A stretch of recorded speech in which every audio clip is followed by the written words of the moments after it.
Good afternoon, friends.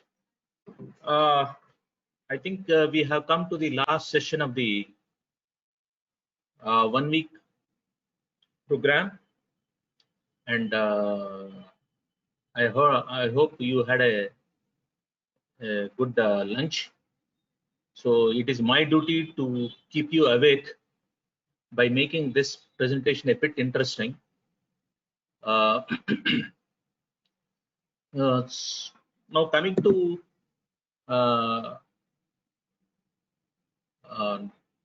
let us. So today I'm going to concentrate on standards, certification, and qualification of 3D printed parts. So, see, every industry, if any industry has to grow, one of the prime requirements is, like, first of all, it should slowly ensure that all of them are talking in a same language. They're discussing the same technology without any confusion with regard to usage of words. And see, now, as such, these standards organizations are not certification organizations. For certification, again, there is a different kind of setup.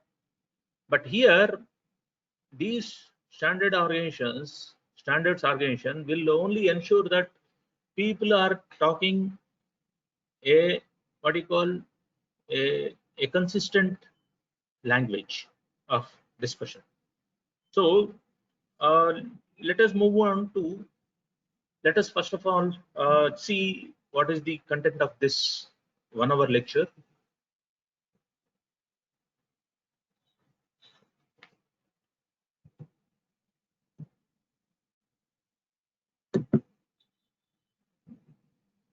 So we will start with introduction of the topic, that is about, we'll talk about what we mean by standards, how they help the industry, particularly the AM industry, additive manufacturing industry, and then we will see like how ASTM, that is American Society for Testing and Materials, is the one which initiated the entire standards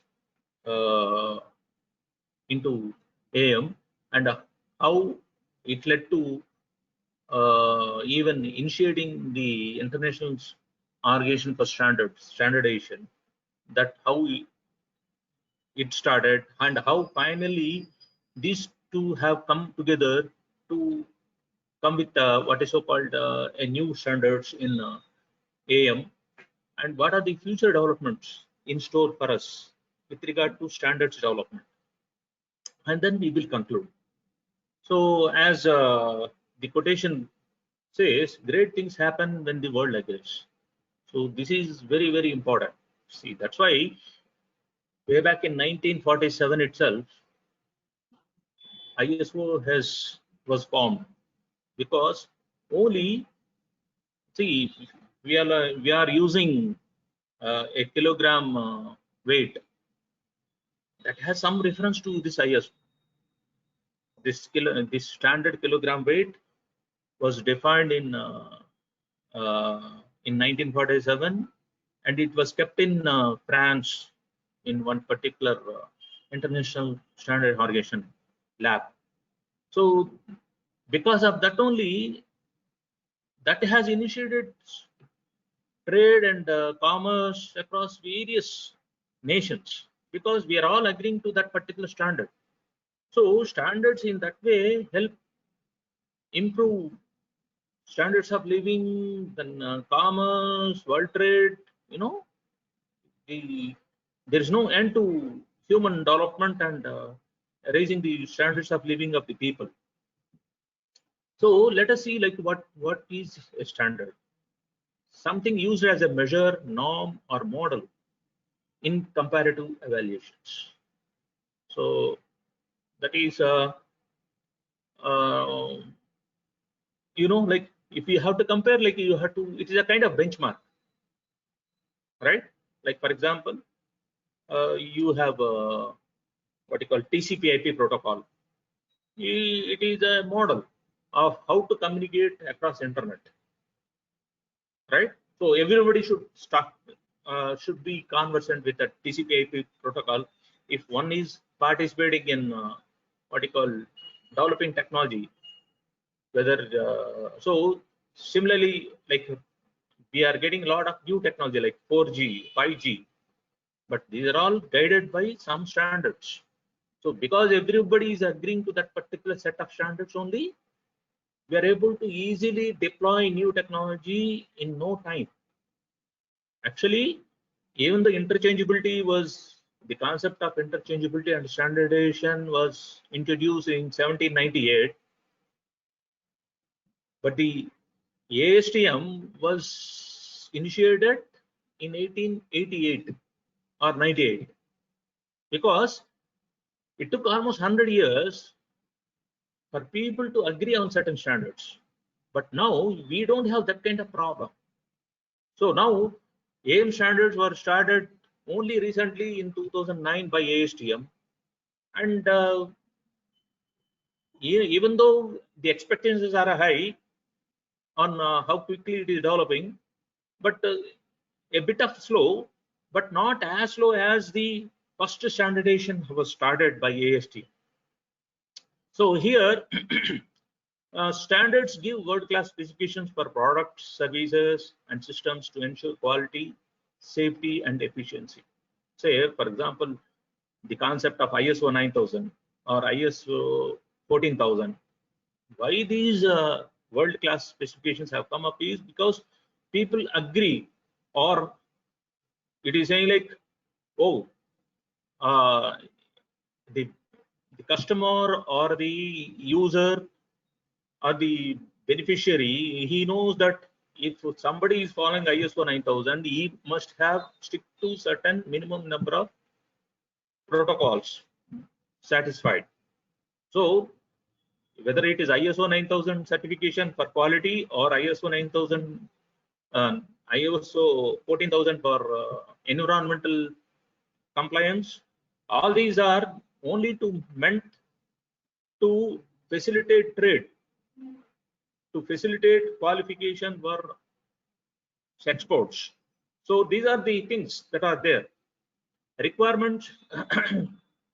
So anyway, like these standards will help us in specifying clearly the requirements, specifications, and what should be the guidelines to be followed, what kind of characteristics that we can expect if you are sticking to a particular standard.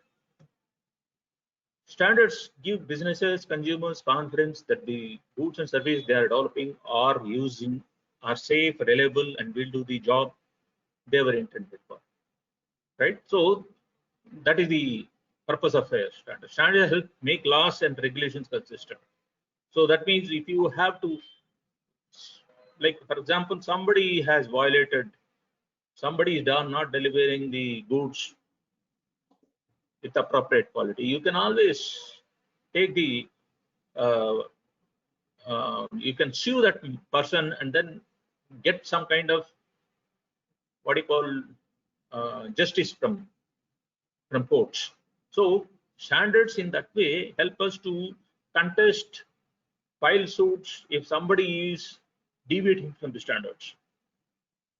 And naturally, products that comply with standards have a competitive edge over products that don't in international markets.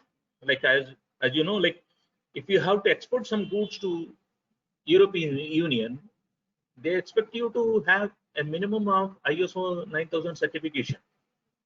Then only, for example, to shortlist the candidates for supplying parts for them, sometimes they insist that whether you have the ISO 9000. That means at least you, if you want to qualify for supplying some materials to European Union, they said like you should have ISO 9000. So that is the beauty of standards. Similarly, like for example, now NIT Warangal, all the courses were accredited by NBA. So automatically the degrees of NIT Warangal are now on par with any Western kind of degree programs, because NBA has again followed ABET, that world standard. So because NBA has put all the kind of procedures in line with that ABET, American board,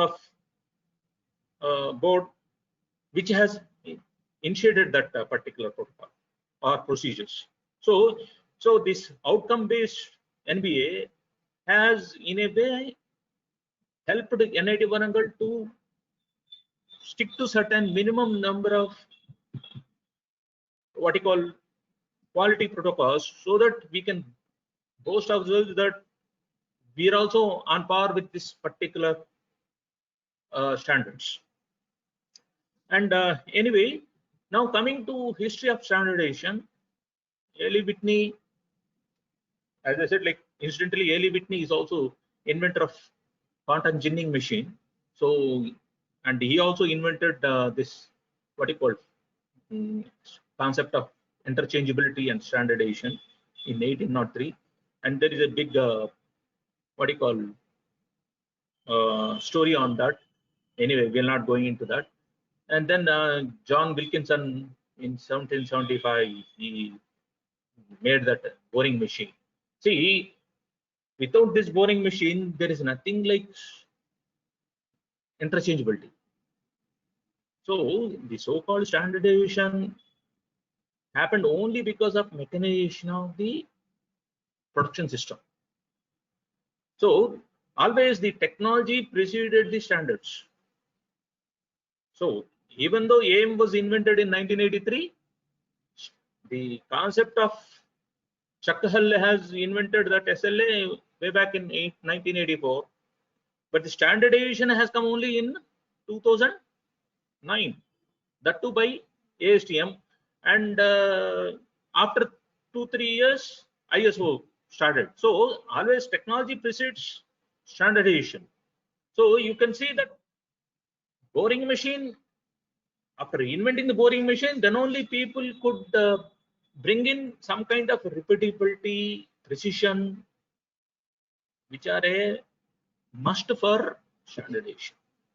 So invention of John Wilkinson of the boring machine is the foundation for bringing some kind of standardization into mechanical engineering. All right, and then like after see screw cutting machine.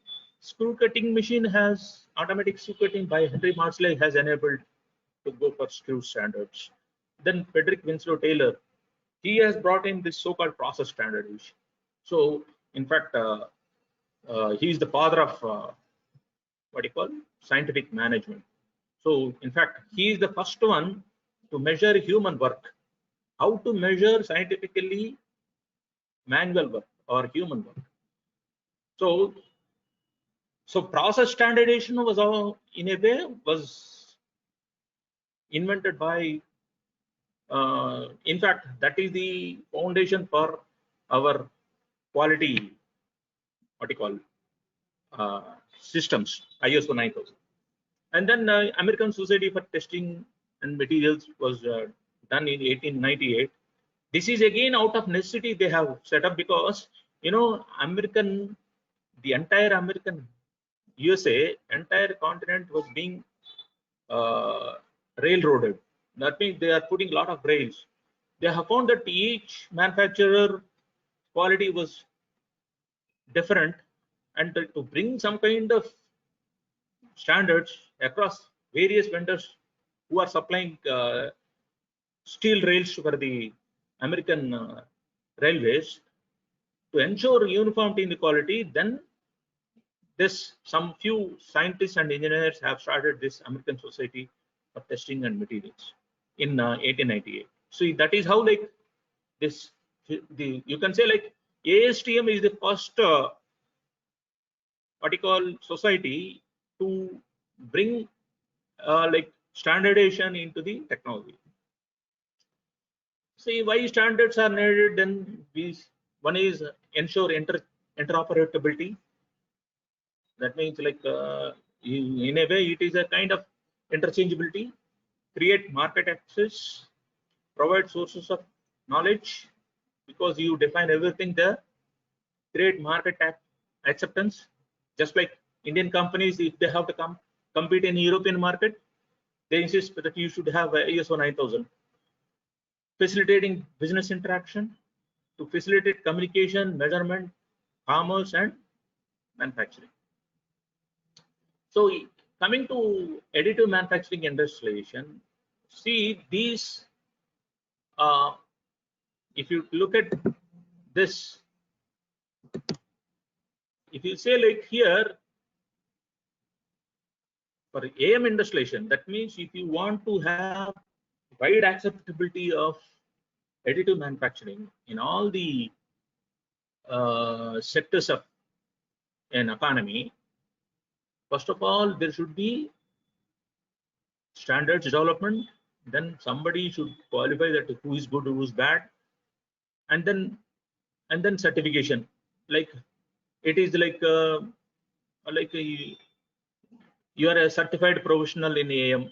Somebody should say that, or like for example, like NIT Warangal has started a MTech in additive manufacturing. So we are qualified to give us that kind of certification, right? So because they undergo certain minimum subjects which qualify them to be certified as that he has some requisite knowledge to operate, to create and deliver AM related technology, right? So why we are interested in standards is like you can see here, there are so many things. It will ensure process control.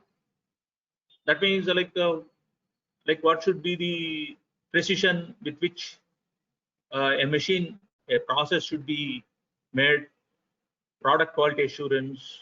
That means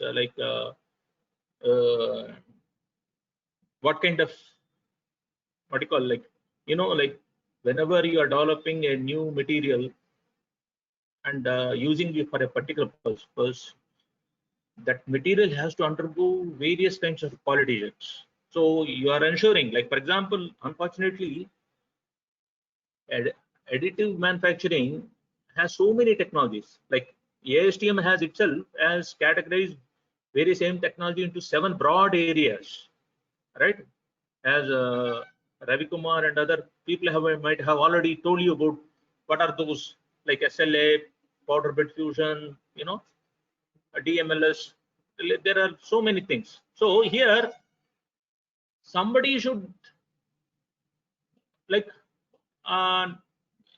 say like what is the minimum amount of quality assurance that they can offer for each of these processes, because each process ensures certain level of quality, not beyond that, and then defined levels of criticality, right? We will come to that defined levels of criticality in the last of these slides. Reduction of risk, reduce cost, facilitate larger adoption, impart trust and confidence, and certification and assurance. So these are the which are part of standards, right? Anyway, almost all of these factors have been taken care of in ASTM F42 committee.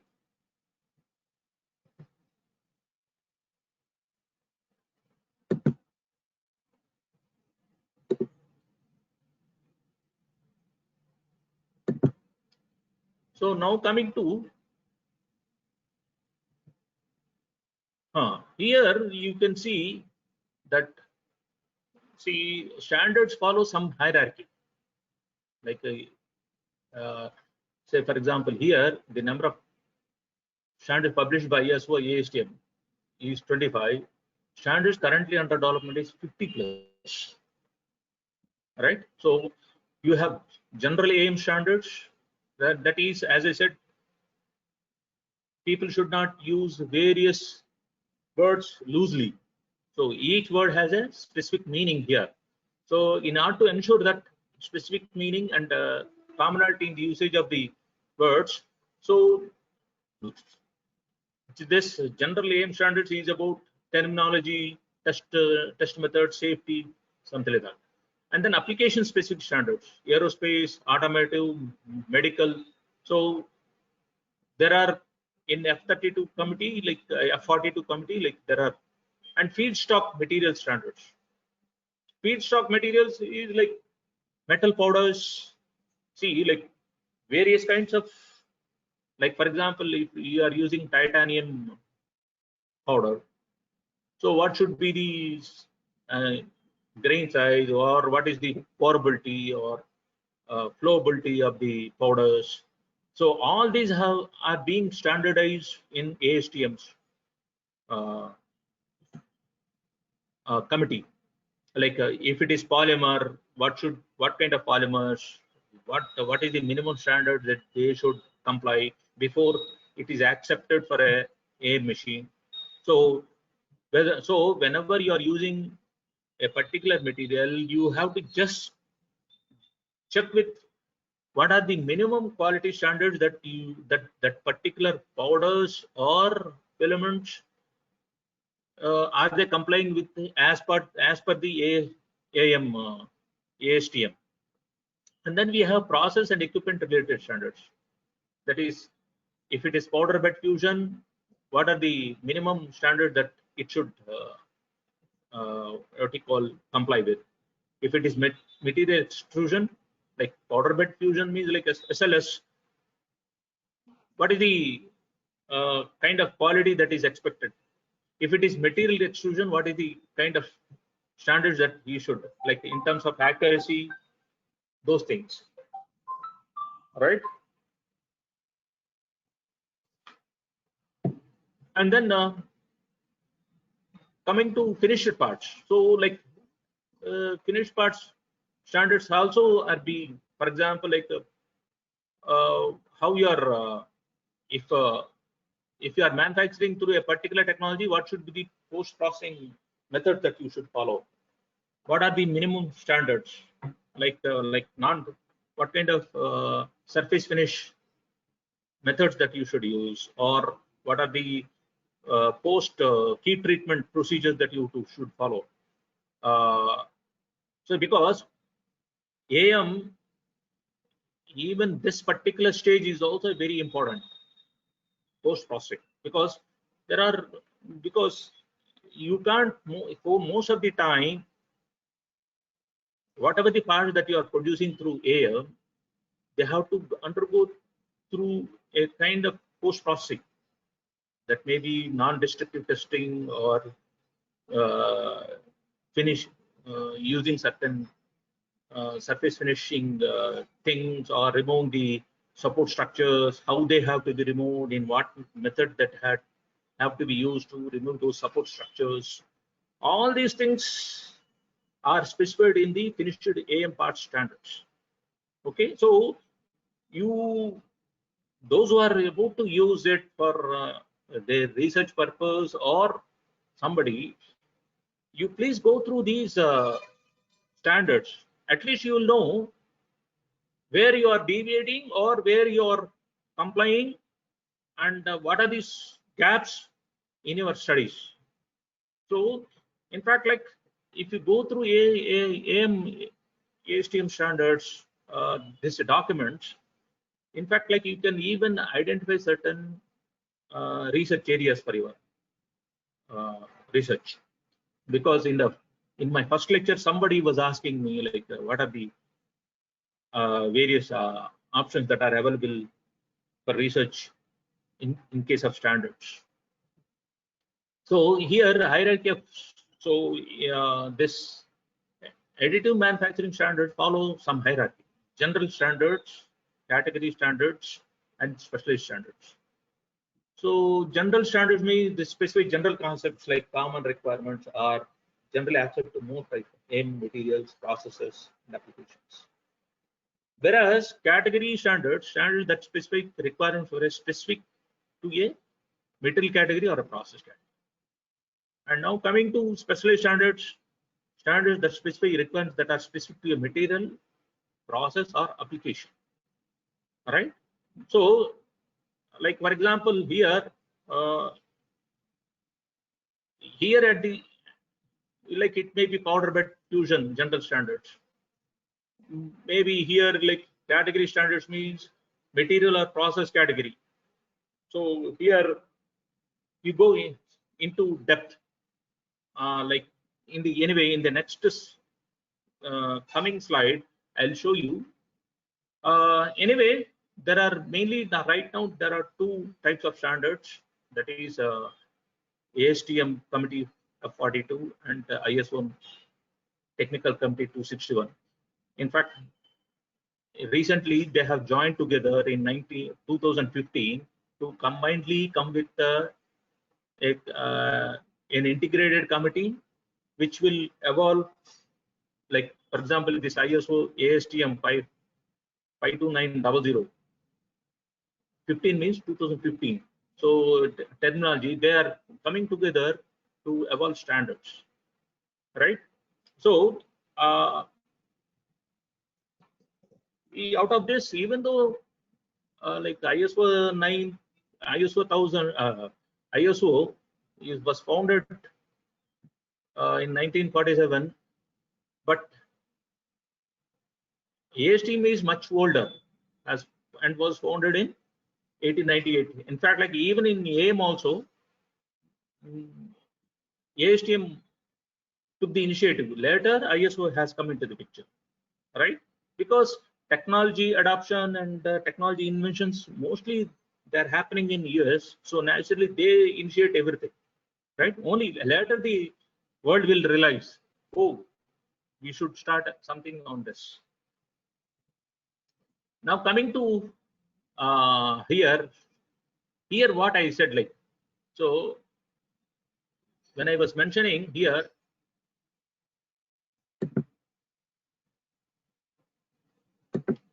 see, this is what I said, general level standards. This is general standard, general concepts, common requirement, generally applicable. Like for example, here, if you take terminology wise, terminology is defined in ASTM NF 2792-12A, whereas terminology was defined with regards to AIM in ISO 17296-1. And whereas when they have merged together in 2015, they have come with a common series called 52921.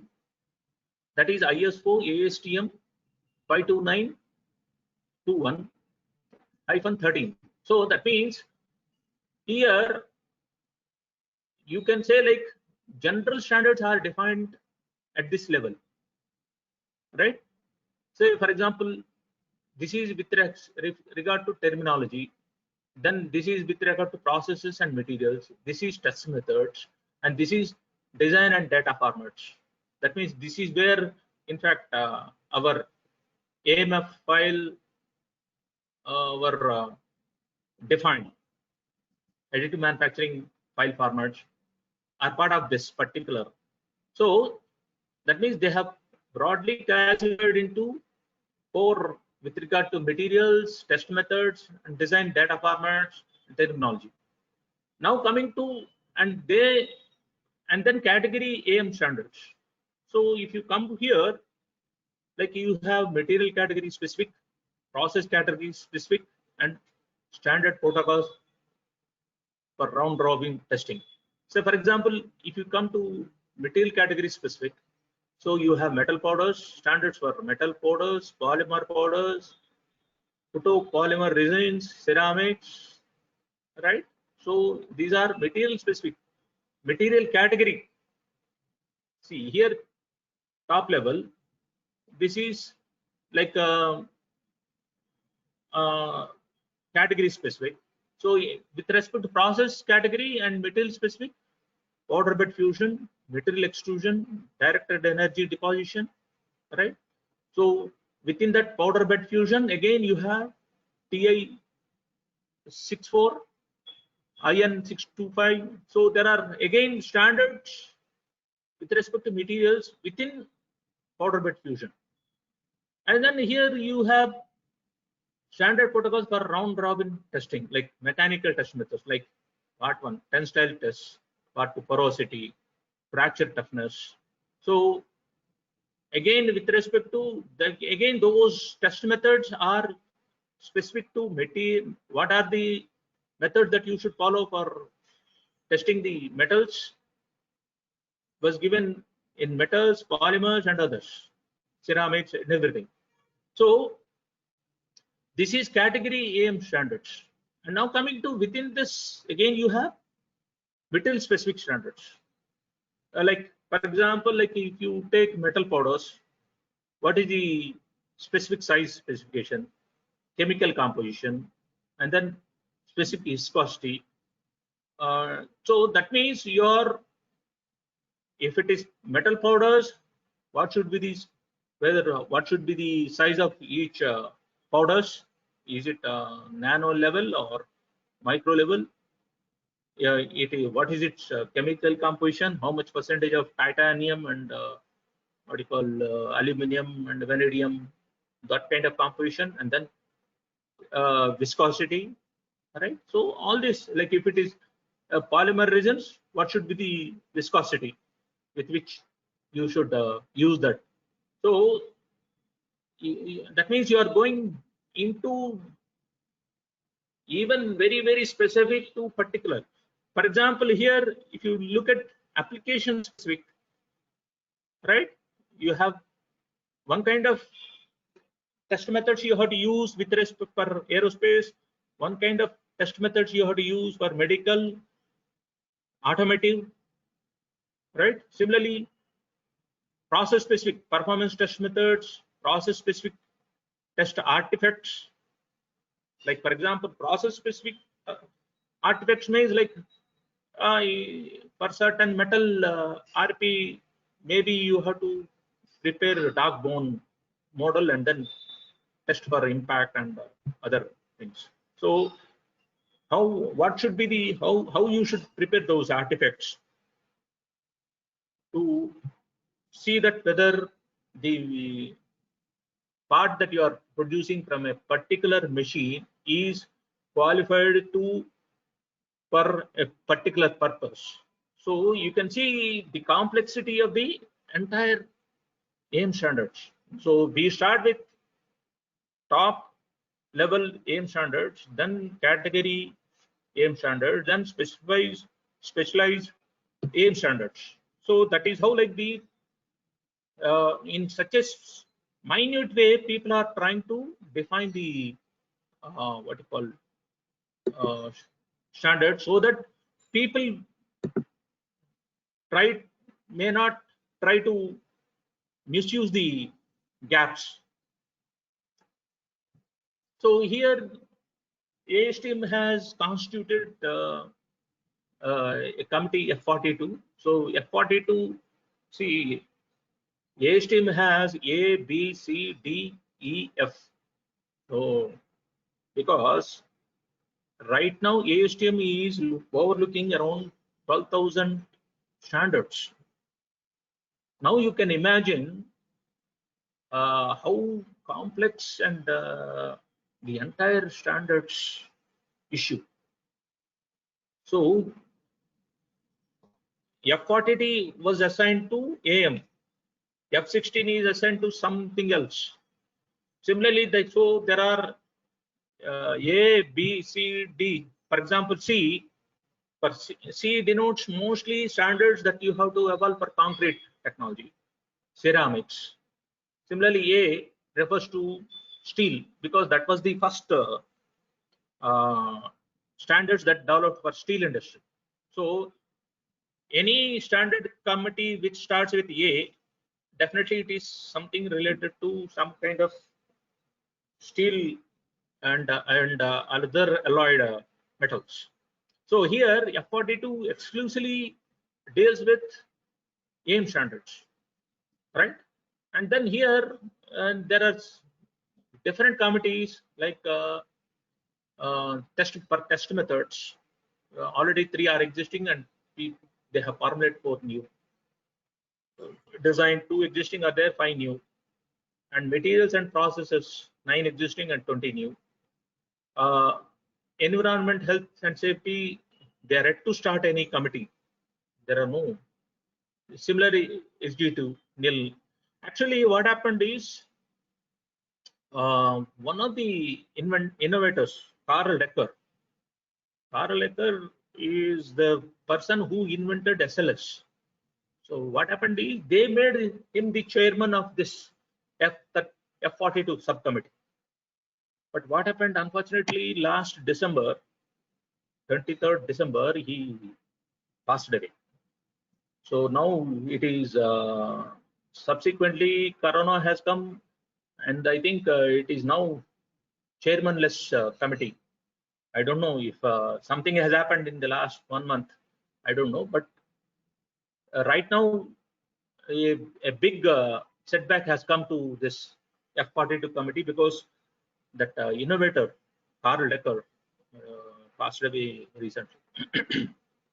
Now coming to ASTM existing standards, you can see like there is so many protocol, like for example F2971-13 standard practice for reporting data for test specimens prepared by ADT. So that means there is a standard practice for reporting data for test specimens and the standard guide for evaluating mechanical properties of metal materials made via. So that is, if you want to see that guide, you have to go to this particular standard F3122-14. So here you have a combination of ISO ASTM 52921-13 standard terminology for coordination system and test methods. So here this is another committee. So already, since ASTM has already initiated, and most of the AM manufacturers are there in America, so there was an immediate need for, and there is a F42.04 committee for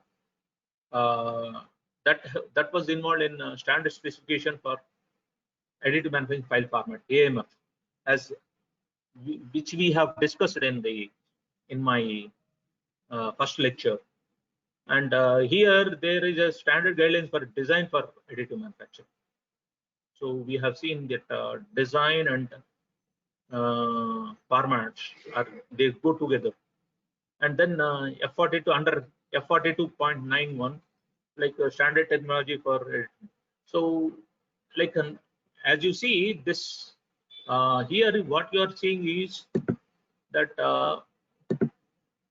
here when we are seeing ISO as well as ASTM, they have a distinct number. That is, they always start with 5252 series, and then if it is only ASTM, it starts with F. If it is only ISO, they said like it, they have designated their protocols, standard protocols, as they start with ISO 172. So, but that means only to identify like who are the original authors of this particular standard. Like definitely this 52915, 52910. So this is a like both they can be either proclaimed right or responsible for these whatever they have specified in that particular standard.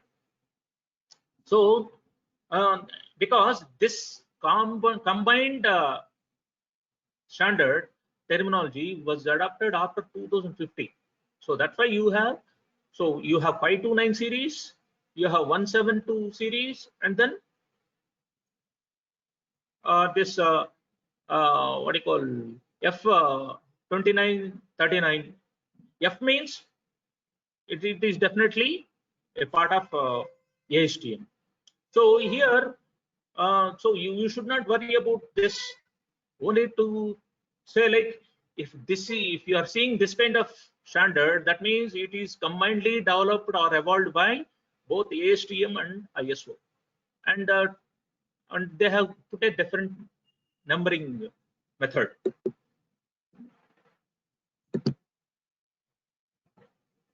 So you have, for example, F2924-14 standard specification for additive manufacturing titanium, aluminum, and vanadium with powder bed fusion. So what are the specification to manufacture such things using powder bed?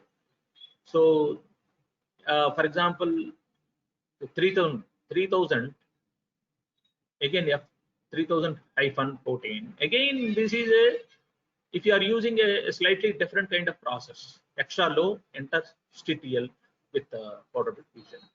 And then the standard guide for characteristic properties of metal powder use it for. So this F here, F is only depicted. That means it is entirely belongs to ASTM, not related to ISO. But what happened is, when they have merged in 2015, they said, like, if a particular already some standard is developed, we will use it rather than fighting over it or changing it. So that's why, like, you see a combination of ISO/ASTM, ISO, and then F series. So in these standards, so here, like for example, F3056-14 EI standard specification for additive manufacturing nickel alloy with the powder bed fusion. So in such a specific way, process specific, we said like category specific, general, and process specific. So they are defining at a very, very minute way. So those who are doing some kind of who are involved in powder metal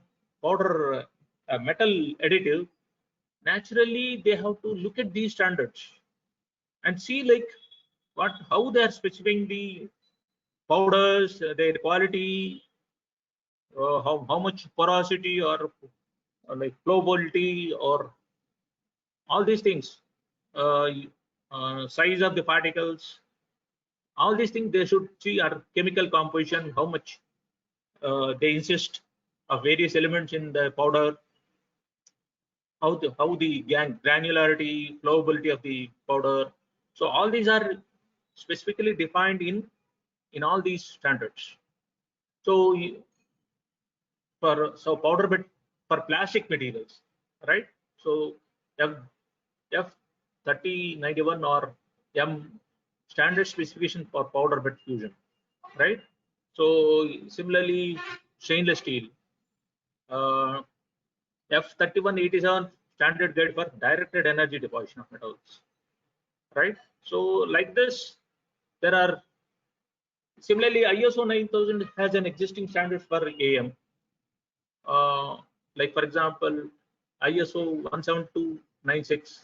17296-2 general principles, overview of process categories, feedstock, right? Part 2, part 3, main characteristic and corresponding test methods. So this is a purely ISO developed. So that's why you don't see F kind of numbers, F related numbers. Whereas that's why I said now ISO, if it is developed by ISO exclusively, they started with ISO 172, right?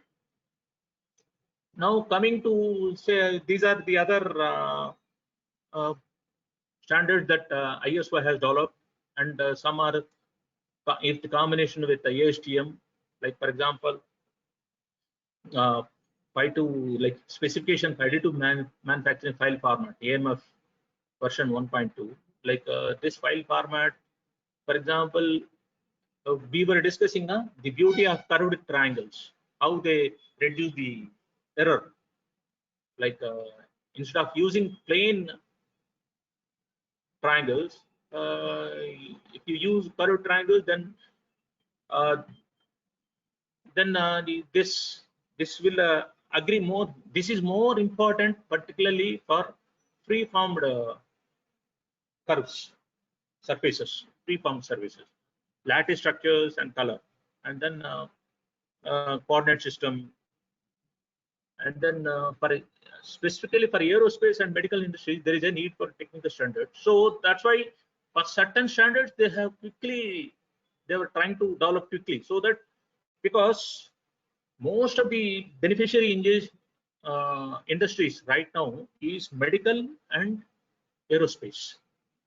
But medical mainly for hip replacement or knee replacement joints or maxillofacial implants. So that's why people are trying to develop that particular standards quickly, because so that you can increase the size of the industry. Only when you introduce standards, only the economies of scale and all these things will come into picture, right? So then there is a joint plan AIM standards committee. Then anyway we will skip through this because Dr. Ravi has given me only 1 hour to cover this. So so they have come together. Then they have decided like determine how the two groups can best work together, and determine the priorities for specific AIM strategies. All right, because determine the priorities for specific AIM strategies means, as I said, like for aerospace and pharmaceutical, medical, and automotive, they want to develop quickly, so that they need not wait for the so that they can quickly take off. So the agreement was one set of AIM standards used all over the world, common roadmap, the structure of AIM standards, use and build upon existing standards, modified for AIM when necessary. See, in fact, one of the greatest advantages that ASTM got over ISO is ASTM could develop quickly AIM standards by using this particular strategy. See, they have developed already some standards for various materials. So they said like you try to comply with those standards whenever you are using this particular material for this AIM machine. So see, this is the beauty of when you have a large infrastructure. So you need not duplicate things, you need not reinvent wheels. So here what we are doing is use and build upon existing standards, so that you need not again start from scratch, and you just modify it when necessary. So this is what right now they are using this strategy to quicken the develop the standards for AIM.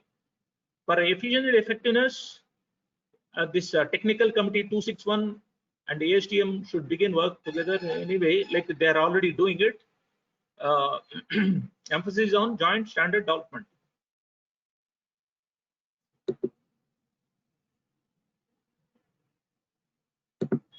So here, anyway, like this is harmonizing. This we will skip. Like what are the kind of modifications that they are trying to, how they are trying to build some kind of establish some kind of synergy between ASTM and ISO. And then these are all some of the agreements that they had on what each protocol. So they have used either ISO or ASTM, or if there is a bit of disagreement, they went for a combination standard. And then we have this is some German kind of disk standard CD. This is anyway like they are developing certain in combination with various other standards committee. And so if this gives a overall picture of how, say for example, this is a lattice structure, a complicated lattice structure. If you have to realize this complicated structure, like you have you should have followed some post-process monitoring protocols, in-process monitoring protocols, mechanical, thermal, etc. testing, dimensional metrology, then guidance and best practices, data formats and retention, consistent raw materials, types of process and calibration, machinery safety. That means, see, when you the success of a technology depends on how all these work in synergy. Say, for example, this lattice structures has become a craze now because particularly they are good for energy absorption situations like crashing. So people are trying to see like how different kind of lattice structures can absorb different kind of energy, and so that is there. Now coming to as I said, like 20 standards are in various stages of development. So there are various working groups. Like for example, there is a working group 40419, new test methods for performance evaluation of additive through measurement of a manufactured test piece. Similarly, new guide for evaluating made via. So there are various, they have set up various working groups. Like one is for working group for orientation and location dependence, mechanical properties for metal additive manufacturing. So, like, and then this working group is working on principles of design rules in additive. Design for additive manufacturing we have discussed now. So they are also working like, so what should be, how much overhangs you allow in a particular situation? What should be the optimal orientation, and how the support structures can modify the mechanical properties of the. So they are going to that extent of recommending what should be the kind of support structures you should be using in a particular situation. Probably some kind of general guidelines. So here, like, and then calibration of powder bed fusion machines, and so how to calibrate, and then additive manufacturing test artifacts for additive manufacturing. Like for example, dark bone kind of test artifacts. How you should, what should be the length and the thickness, or how much neck should be provided in the test piece.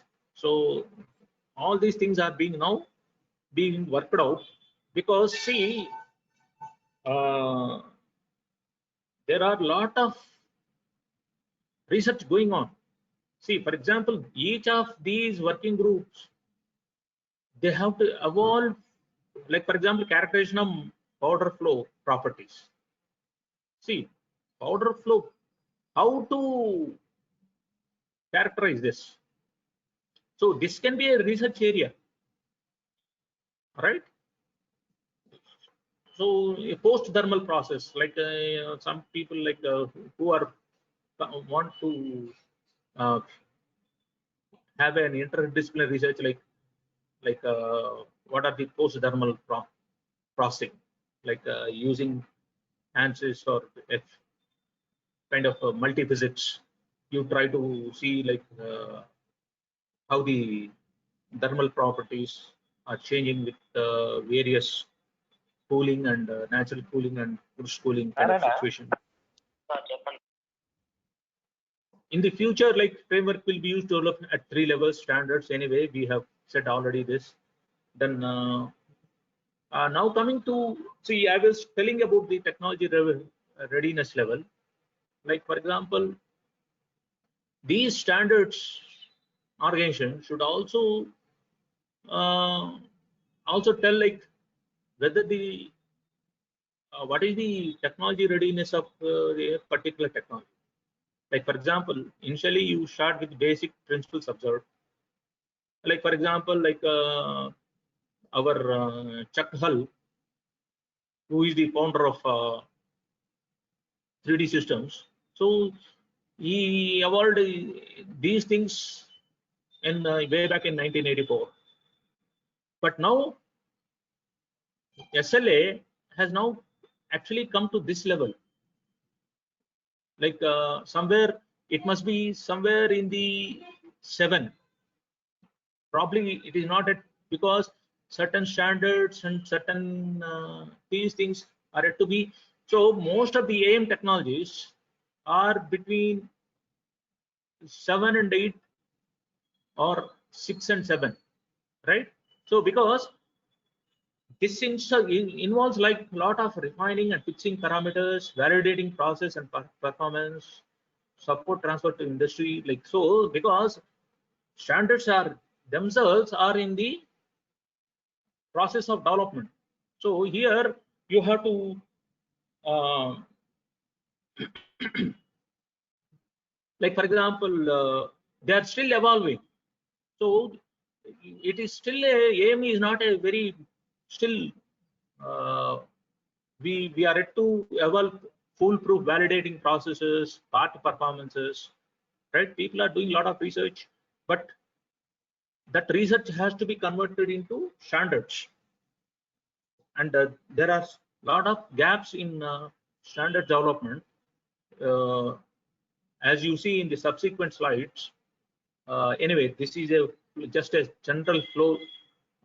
What is the status of this ISO ASTM standards? Like for example, this 529 general guidance was freezed in 2015, whereas a design for AM was freezed only last year, because 2019 only they have freezed feedstock 19, and then AM processes were standardized 2017 and 16, whereas material testing 13, 14, particularly to, like for example, here they have used certain standards which were used for other purpose. So and here for post processing they have partially defined in 18, and then this is yet to be, it is a work in progress. Like you can see yet to publish, because environmental health and safety. See, people are yet to finalize what kind of compliance that each of these AIM process should comply with. So uh, if once this also comes into picture, then you will have few more headaches. Because once the standards are there, automatically you have to comply. So right now you have a bit of freedom. Even if you pollute using the existing AM process, people are not going to sue you, because there are no standards yet to be developed in this, right? So whereas equipment and software, they have done it, right? And then what the ASME has done is it has established what is so called center of excellence. So here, just one. With just 5 minutes, I will close the discussion. Additive manufacturing, this AMCOE means Additive Manufacturing Center of Excellence. So they have established, see, because progress in standards in AM is going very slow. So to fast forward this efforts, what they have done is they have established what is so called AMCOE R&D. So here what they did, like for example, design and data and modeling. So this is this will impact all the other subcommittees. So that means they are not going to evolve standards in isolation. And how research in various data modeling, how that is going to impact other things. See, AM testing, right? AM process. Like for example, if you look at this yellow board, this is the strategy that they are using to quickly develop the standards. For example, defined based on the input of the COE R&D team. So COE R&D team will decide the topics and what if, and they give only a small 6 months or 1 year, and these are all highly focused and high priority, like uh, uh, linked to AMSC subcommittee roadmap and committee effort. And whatever the research they are defining, again it should be aligned with America makes projects. See, actually this fifth one, it is actually like Barack Obama, in order to improve the Americans' competitive capacity, he has pumped in around $1 billion into AIM research during his presidential time. So, so they have, that committee has given some direction to NIST and well as ASTM. What should be their areas of concentration to, so that America becomes #1 in AIM related technologies. So, so whatever the COE R&D themes, those themes are motivated by to how to make America great in AIM. So here you have feedstock materials, then AIM process, post process, and then AIM testing, qualifications. Like qualification means like what should be the kind of method that you should use, like for NDT, right? So so these are the, somebody was asking me like in my first lecture, previous lecture, that what are the research areas. So this is the R&D themes around which AIM is working. So when you look at their R&D projects, probably you get a clue on how you, where you can put in your efforts. So this is like, for example, progress up to date. So they have launched 5, then addressing 17, impacting around 20 standards. Like for example, here first round of projects, so they have issued in 2002-18. Now second round projects 19 to present. So here, and each of these projects are given to various agencies. For example, NASA is doing something, right? MTC, I think Master Technology Center, NIAR, and then NAMIC, MTC. So they have divided these R&D projects across these things, and each were given certain responsibility to do this. And then coming to certification, which is also one part of, there are limited AIM certification programs.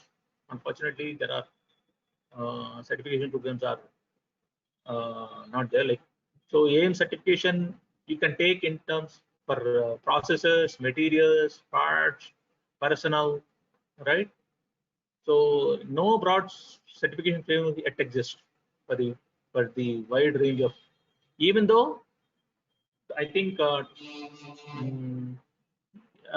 only recently ASTM started certification programs, but you know they're proving to be, around 2 days back, Dr. Ravi forwarded one certification program. When I thought I can do that, but when I have seen the cost, it is too high, $1,250. So if somebody in the participants who are rich, they can do that certification. So I will give the links. So some are like some organizations offer certification for AIM specific parts in selected entities. Many come, right? So what are they are doing is, for example, like since there is no certification level agency, so like for example, Boeing, GE, what they are doing, they are developing their own, conducting their own internal certification processes. So they are doing what is so-called self-certification, because there are no standard certification agencies. Just like like for example, if you take ISO 9000, you have BBQI and some other agencies are there, third-party agencies which will give certification whether you are complying or not. So here, but unfortunately in AM, we are yet to see that kind of third-party agencies which give some kind of certification for us. And actually recently only ASTM is entering into that arena, right? So these are some of the latest certification program, and like for example, like if you take this additive manufacturing certification, like safety. So in fact, like if you go to this particular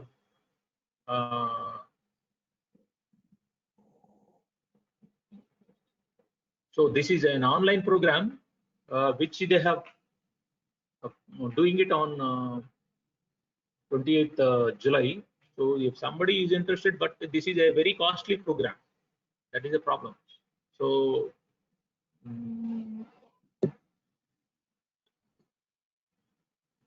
and there is Paul Bates is the organizer for this. So this is being, and this is also part of the Center of Excellence. So if one is interested, you can always choose this.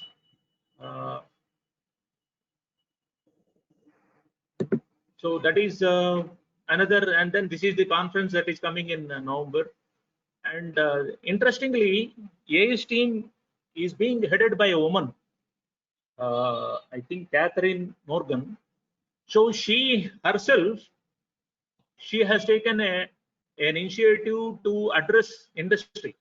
So there is an interesting article by Morgan in this trade and industry development, like how additive manufacturing standards are driving innovation.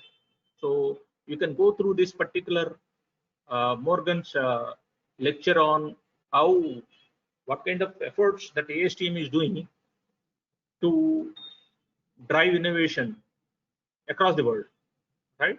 So that is, and anyway, I think, I hope, at exactly 4, I have wound up my lecture.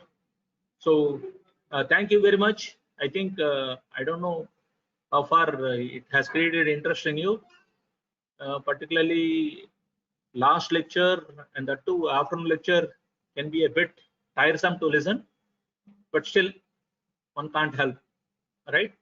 And I thank the organizer for giving this opportunity, and I'm open for any clarifications, as whatever clarifications you have. Okay. Anyway, thank you, Ravi. Thank you, sir. And thank you to the audience. Thank you, sir, for your excellent presentation on these standards. Actually, while framing the schedule, then we are a bit hesitating whether we want to put this content or not. Why? Because I don't know, people maybe have been attending the programs elsewhere, but you can find this material very few. Means then Krishnanand sir, I would like to thank Krishnanand sir. He only can do the justice for this topic.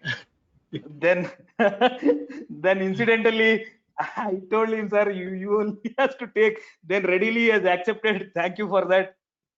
You have done great job, sir, regarding this lecture. So whatever we were a bit hesitating to put, why? Because we are not finding much of the material on this, where other topics relatively you will get a very good material, but definitely, and that too, this material, if you want to access, we have to pay to the ASTM also. Some standards, if you want to download them, it is not free of cost, so you have to pay. Yeah. So yeah, under that challenges also, you have framed very good presentation and also presented here in front of the participants. So that is wonderful, sir. Thank you. And Yes, sir. So then please stay back, sir. Then we'll have the next proceedings. So I think now the your questions and the MCQs already posted. Narayana. Sir, posted, sir.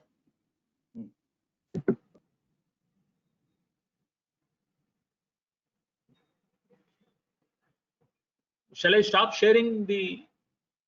Oh, Krishna, sir, stop sharing, sir. Okay, okay, sir.